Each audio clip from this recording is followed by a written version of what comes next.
There's a certain school of thought that you should know what a YouTube video is about within the first 60 seconds, so here it is. I do appreciate the new videos that Jeff Nelson is uploading. I do appreciate the research he's presenting. However, I can remember examples of this same guy, Jeff Nelson, Vegsource, being extremely irresponsible, dishonest, and defamatory, both many years ago and also quite recently. And a lot of the evidence of that bad behavior from him in the past has been deleted, has been concealed here on YouTube. Now, I understand that nobody is going to investigate the video that I'm alluding to there at the bottom of the screen. At the bottom of the screen, there's that vegan couple complaining about Jeff Nelson's conduct for 40 minutes solid. I know that none of you are going to want to go and relive that controversy or investigate that controversy. The problem is, for people like myself who have a long memory, who have direct experience dealing with Jeff Nelson and his lies and his behavior that sometimes is merely defamatory, but sometimes, frankly, seems irrational and insane. The problem is that people like myself are in a position now to say, hey, we have seen a lot of red flags with this guy. We've seen red flags over many years, and in some cases, there have been red flags in videos that were uploaded recently, like uploaded within the last 3 months, but those videos have now disappeared. Jeff covers his own tracks after creating these controversies. So yeah, there is real reason to be skeptical. There's real reason to be concerned. Dr. Furman could have made a video which was 16 seconds rather than 16 minutes long if he had actual proof that Scott followed his diet.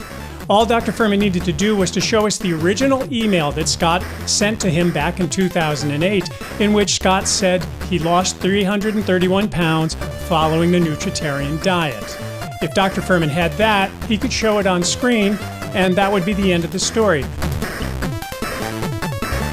Anytime you give someone an award for improvement, you say, hey, you're the most improved in this competition, it may mean that you have a really high opinion of the quality of work they're doing now, or it may mean that you have a really low opinion of the quality of work they were doing in the past. When we look at the current, scandal mongering of Jeff Nelson, I would definitely say he is one of the most improved YouTubers, because I can remember how terrible his content was 2 years ago, 3 years ago, 4 years ago. Currently, he is slinging mud. He is making accusations and sometimes defamatory statements towards leading medical doctors in the vegan movement, including Dr. Joel Kahn, including Dr. Greger, whom I've lately criticized myself, and especially including Dr. Furman. Now, I have mixed feelings about this. I'm not going to sit here and tell you that everything Jeff Nelson is presenting is nonsense. I think that Jeff has turned up a few important and useful observations. I think he actually has grounds for engaging in this kind of critique and discussion. But the problem is, he really has discredited himself with years of unethical behavior here on YouTube. And he continues to discredit himself, as I'm going to explain in just a moment, by making deeply personal, ad hominem, defamatory remarks about people. Now, is your memory long enough to remember the peculiar scandal of Durian Ryder collaborating with Jeff Nelson? Is your memory long enough to remember the peculiar scandal of Vegan Cheetah collaborating with Jeff Nelson? The most peculiar and bizarre controversy of them all, no doubt, was Jeff Nelson's benighted court case against Chantel Robin. And if you Google around, you're going to find some strange echoes of this. I was within 6 degrees of separation of various people who were accused and named, who were somehow connected to this court case. Everyone said, oh yeah, there is actually some legal paperwork somewhere. There was something that really happened in a courthouse somewhere connected to the obscure YouTuber Chantel Robin, who had dared to criticize Jeff Nelson.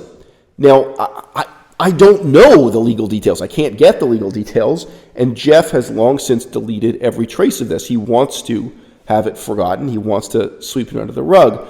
And I know it's hard to believe that any of this ever really happened, This is an example of one of the few videos still on YouTube complaining that this guy received legal paperwork from Jeff Nelson or from Jeff Nelson's team of lawyers that this actually did happen. There still is a fundraiser online that raised $7,000. It'd be interesting to know where that money went in this court case. And Jeff himself evidently had no idea who Chantel Robin was. So he tried to launch this court case without knowing the name or the nationality of the YouTuber who had allegedly defamed him or criticized him overly harshly or bullied him. It's absolutely astonishing that Jeff managed to sue everyone except me so far. I don't know if I'm next. Maybe the next controversy is going to be Jeff trying to haul me into court, or maybe he didn't bother because he knew I was a Canadian citizen, and that would get into international law rather than national law. But ironically, Chantel Robin actually is Canadian. I know exactly who she is. It's always been quite obvious. She's someone who's known me on the internet since before I had a YouTube channel. Hilariously, if you want to know who Chantel Robin is, she was a philosophy major in a university in Canada, and she tried for many years to use her appearance and her love of video games to earn money here on the internet, writing articles about video games and posing and revealing clothing on Instagram. I assume she did that also, when live streaming herself playing video games. But, there's a lot of competition for that role. There are a lot of good-looking women playing video games on the internet in revealing attire. But yes, she was at one time also an aspiring vegan activist. I'm guessing she lost interest in vegan activism when she figured out there was even less money in that game than there is in playing video games. In any case, it is not in some shallow or flippant way that I say that Jeff Nelson has really seriously discredited himself through years and years of being a dishonest, immoral, bad actor engaged in drama mongering. Many of the criticisms Jeff Nelson has presented, many, not all, really are substantive and worth hearing. Unfortunately, it seems like it's a roll of the dice with this guy. A significant percentage of the criticisms he's, advanced are baseless, unreasonable, exaggerated, maudlin. Can I use the word maudlin? And he took a step into outright defamation against Dr. Joel Kahn. Now let's just pause. Who is Kahn? I met Joel Kahn when I was in Detroit. He wouldn't remember me. I wouldn't remember him if my girlfriend didn't say to me, "Oh, do you know who you just met? That was Dr. Joel Kahn." Dr. Joel Kahn, he gave quite a good performance lately on the podcast of PCRM. PCRM is Physicians Committee for Responsible Medicine. He is a relatively charismatic and lively advocate for veganism. Unfortunately, he is not an ethical vegan. Like Jeff, he's someone who's just advancing it as a diet, and he's someone who declares common cause, even with some of the carnivores, in saying that basically his enemy is the standard American diet. Nevertheless, it's worth mentioning that what Dr. Joel Kahn does on YouTube is fundamentally very similar to what Dr. Greger does, but not even at 10% of the price. I think this is 1% of the price. As I've mentioned, Dr. Greger's budget back in 2017 was $1.5 million. I saw the financial numbers for 2018, and it was up to $2 million.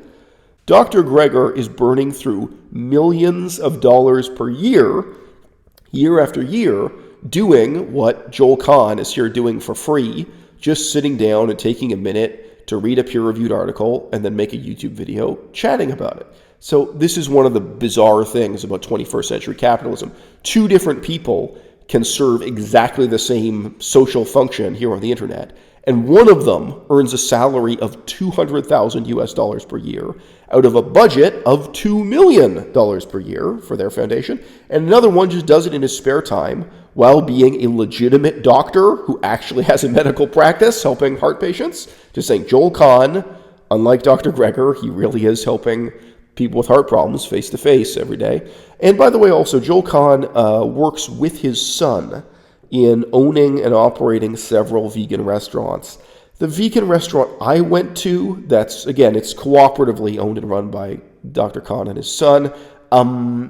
It was really more of a cocktail lounge. And I think that's actually part of the basis for this controversy I want to mention. I think Dr. Joel Kahn spends a lot of time hanging out in this cocktail bar, in this vegan cocktail bar. And, it shows in his mannerisms and his style of talking. It makes him a much more lively guest when he's on a podcast like PCRM. But I just say his style of expression is this very kind of relaxed, drawing room banter. So what does Jeff Nelson do just to drive in the nail a little bit, just to create unreasonable and irrational conflict in what could be a totally reasonable, down-to-earth discussion between people with just slightly differing opinions, just slightly different political positions on an issue? Of course, Jeff went ahead and accused Joel Kahn of being a creep towards his own daughters, Nina and Randa. Jeff Nelson is the parent of two young women, identical twins, who exploit their own sexuality on the internet to the greatest extent possible, and who are constantly complaining about their love lives on the internet, constantly complaining that they wanted to be married and have kids by now, and about their struggles in dating. And yes, they appear about 90% naked on the internet, again and again and again, and I guess this is part of their appeal? I don't know what the other part of their appeal is, to be honest with you. And of course, Jeff can't just deal with the scientific, medical, political, ethical issues. No, he has to step out of line and say that at some party, sometime, Joel Kahn was chatting with his daughters, Nina and Randa, and therefore, allegedly, Joel Kahn was a creep towards his daughters. And again, this is the old Jeff Nelson shining through. This is who Jeff has always been for at least 4 years. Jeff, you can't just deal with the facts in a factual way, can you? You can't just respond to criticism on YouTube. You've got to launch a lawsuit or press criminal charges against Chantel Robin over nothing. Of course, my own experience, Jeff created a huge conflict with me out of nothing when there was absolutely no cause for conflict between the two of us. This is how Jeff Nelson has lived his whole life. He is a vegan activist acting in bad faith. And yet, at the same time, as I've said before, I've got to give him credit. He really has improved. He is now presenting some videos of some substance, reflecting some legitimate research on his part, but it's discredited because it's mixed in with this poisonous, defamatory, drama-mongering attitude. Right? And what's the conclusion of this video? Guys, if you have something substantive to say about somebody, whatever the allegation is, whatever the nature of the dispute is, don't call them a creep. You're discrediting yourself. What if, hypothetically, this allegation were true? What if Dr. Kahn actually wanted to have kids with Nina and Randa? They're up here on the internet every day saying how hard it is to find a man who will have a baby with them. I don't know. Joel Kahn is rich and he's vegan. Nina and Randa are rich and they're vegan. For all I care, they could have a test tube baby together. He could be a sperm donor and have kids with them. He could seduce them and they could become his second and third wives in a polyamorous marriage. I don't care. If it's between consenting adults, and Nina and Randa are approximately age 27 now, 27-year-old women, obviously worried about turning 30 and not having a boyfriend and so on, I don't care. It is completely immaterial to the medical advice of Dr. Kahn. It is completely immaterial to his credibility as an advocate for veganism to claim that he flirted with Nina and Randa at a party, or that he quote-unquote was a creep at a party. An allegation so vague that nobody can ever defend themselves against it, right? But you know what it is relevant to? It's relevant to the person making the accusation, Jeff. It's relevant to you and your credibility, Jeff. You are the one who loses credibility by trading in this sort of muck. Dun, dun, dun, dun.